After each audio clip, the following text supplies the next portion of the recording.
Hey guys, Zeta here, and today we're doing another double review. This is next in our Constructicons, in our Devastation week.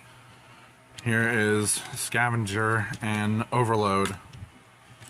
And this will actually be a double review, so if you want to watch any of these reviews in order, you can just skip to the time codes in the description. Oh, anyway, let's get to it. Starting off with Scavenger. He's one of 2 leader class figures for this range. He rolls fine because of because of the wheels down here. And yeah, you do have some ugly gaps. If I had gotten this guy when it was released, like when it came out, then I wouldn't have this issue because these obvious hinges right here. I got this used on eBay, so I don't have the panels in the cab section that goes on here, but it still reads as a good enough excavator. You have nice sculpted details like the ladder or the steps right there and all that, the ladders, whatever. Pistons right here and all that. And just for relative scale, here's G1 Optimus. So there's that. Articulation on this thing, you got a heavy ratchet right here. You got this going on.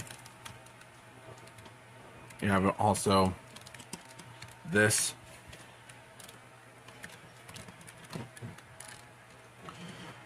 And you also have this too, this shit for the scoop. But if you move the scoop too far, you'll break the sculpt because of this.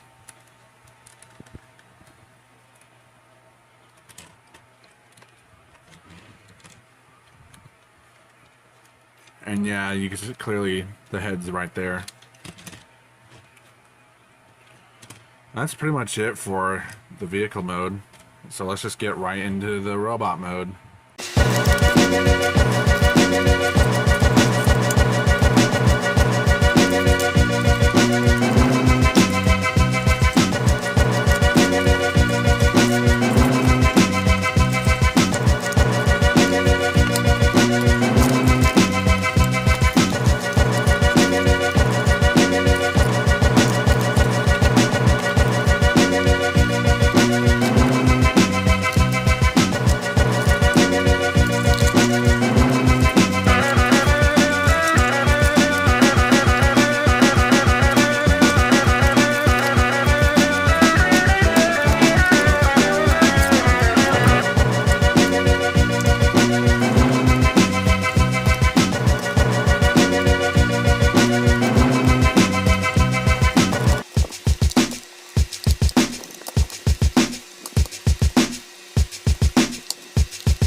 Here's Scavenger in robot mode, and this is definitely one of the more movie accurate Studio Series figures because, yeah, well, I mean, if he's on a surface like this, he won't roll perfectly fine, but yeah, the whole thing with Scavenger is he would roll on just one wheel like this.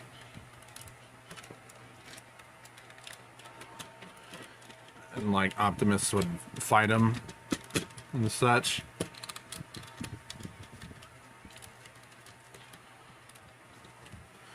But yeah, overall he looks really good. There is a stand hole right there, which he should have come with a stand really, because he would need his arms to balance him out. And just for scale, here he is with the G1 Optimus.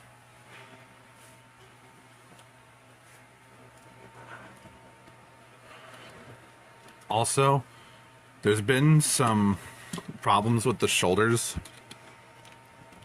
specifically right here. You're technically supposed to clip this in, but it's such a tight fit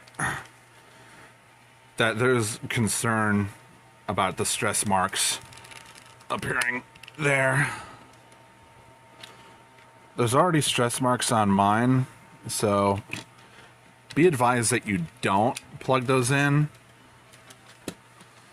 because the arms, you can still have this where he's like, I'm gonna get you, I'm gonna rampage through Shanghai, kill them dirty fuckers.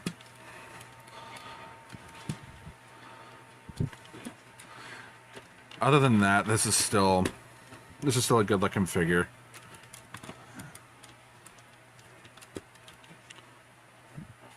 It's just maybe Hasbro should have thought about it. Should have thought about that. I'll try to fix it. Maybe sand some stuff down, but for fuck's sake, Hasbro, like, do some thinking for once. Articulation-wise, the head is on a ball joint.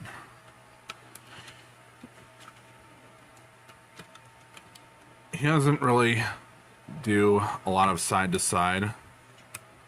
You can look up this far. And you can look down, not at all. Arms do a full 360. You have outward movement right there, but also right here.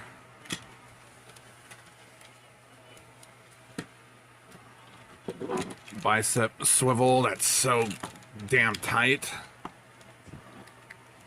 Elbow right there. You have forearm movement right there. Fingers can open. Wrist moves up and down.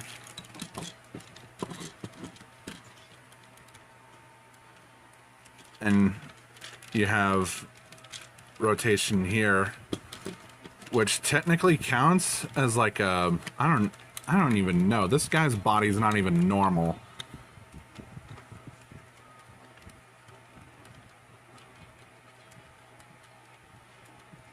But yeah. He can roll just like that. Just, yeah, that's one thing. So, getting a stand for the back of him right here, right there, getting a stand really would help. Unless someone can 3D print something for him. But I would probably recommend Bandai Tamashii Nation's Act 5 stand. Or, I'm not even sure if the stand that came with the Revenge of the Fallen Soundwave would work. Probably not.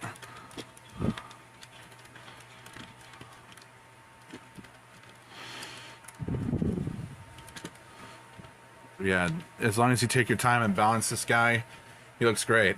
Now let's get into the combine mode. And here's the combine mode. You can see how everything fits together.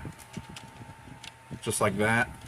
You have Devastator's shoulders, which you can get a good bicep swivel out of those.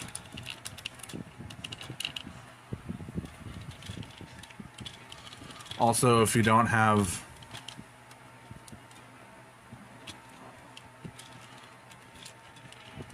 never mind, actually. You'd probably have to, unfortunately, plug these pegs in. God damn. Why did Hasbro have to make them so tight?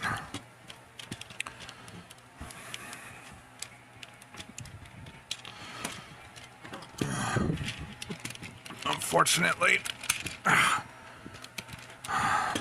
Yeah.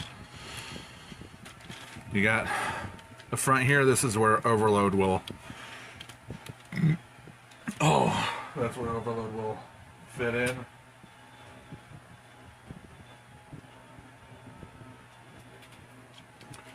You have the back here. And here's what'll plug into Mixmaster, and here's, I guess you could technically make this out to be the back of the Vortex grinder. Overall looks good though. That's basically it for Scavenger, so let's head over to Overload.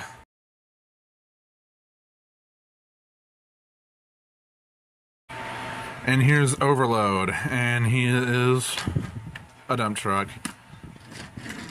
He rolls really nice, although sometimes the wheels don't connect all the way. He does have this as his only accessory, and this is supposed to go on Mixmaster.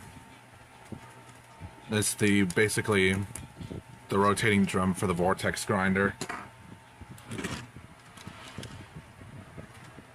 You do have some kibble down here, but it's pretty well, not the best, but at least it's something. And you have the claws poking out right there, just for scale comparison areas with G1 Optimus. This is probably about as long as Nova Prime, the Legacy Nova Prime, or like the helicopter Decepticons or figures I have, like Blackout and Whirl. Overall, it's a nice looking dump truck, but oh yeah, you do have visible head syndrome there. That's unfortunate. Let's go ahead and get into the transformation though.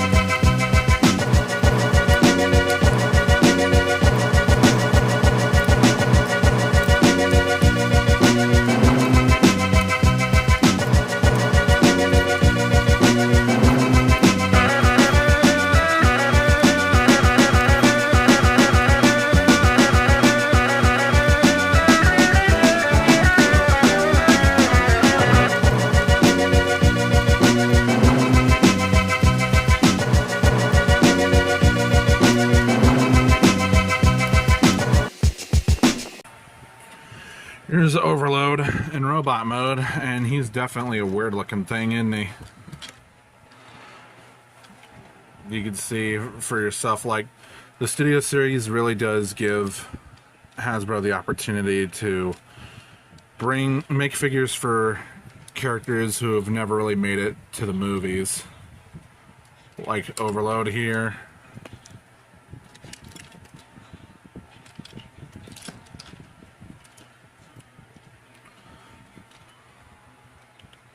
And again, I got this guy used, so don't be surprised if anything was loose on him. He overall looks good. And just for comparison areas with G1 Optimus, he's definitely bigger in terms of like mass.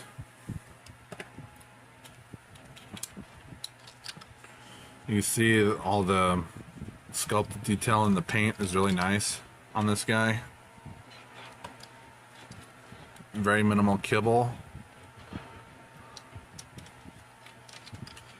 especially since they were mostly definitely working off of like concept art for this, because the only other Overload figure that was like this was the Legends class figure from when Revenge of the Fallen was in theaters.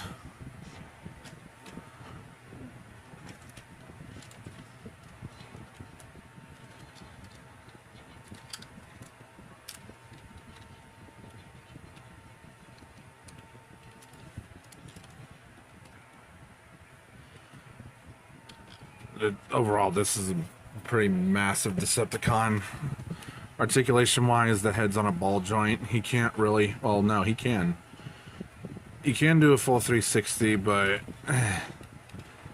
you'd have to move that out of the way. He can look up that far, down that far. Arms can do full 360.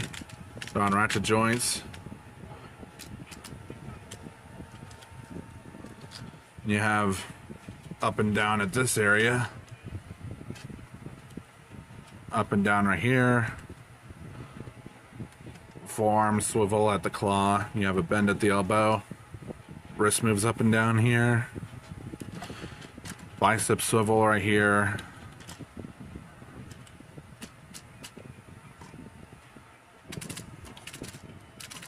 the shoulders technically can move out, up and down, that. You have a bend at the elbow here. Wrist moves up and down. Nothing at the waist. Hips are tight on here, so he can kick that far. Move back that far. Go outward this far. You got a bit of a thigh swivel going on here. Bend at the knee. This can move. You have a pivot right there.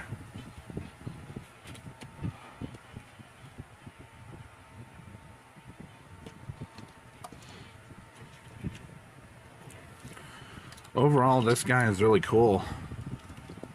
It's just a big, massive Decepticon, and would fit in perfectly for your collection. So let's get this guy into combined mode. And here's Overload in combined mode. You can see he forms the, well, let me bring this out. You can see he forms the lower half of Devastator. You got hip joints right here, thigh swivel, and my nose keeps getting itchy. I would say even if you wanted to, you could give Devastator a little dick if you want, but probably not.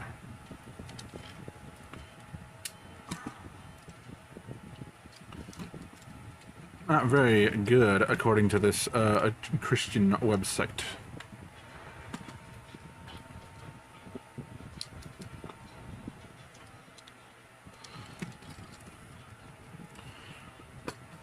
And we'll bring in... Looks good, though. And if you have this here...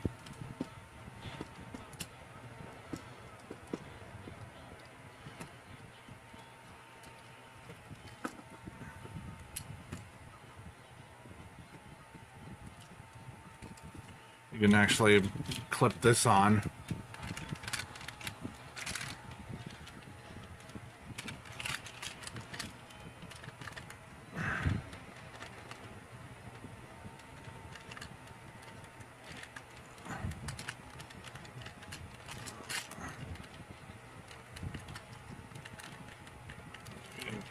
There we go.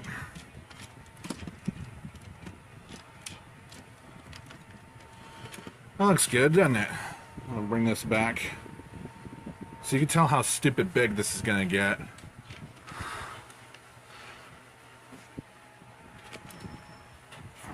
Overall, I'm really liking the way this is shaping up. So, hope you enjoyed it. Like, comment, subscribe, hit the notification bell. Join my Discord, follow my socials. Links to those are in the description. And yeah, I think I said what I need to say. Oh yeah, commission's open. So if you want some art, there you go. Message me for more details on that. And this has been Zeta. Have a good rest of the day.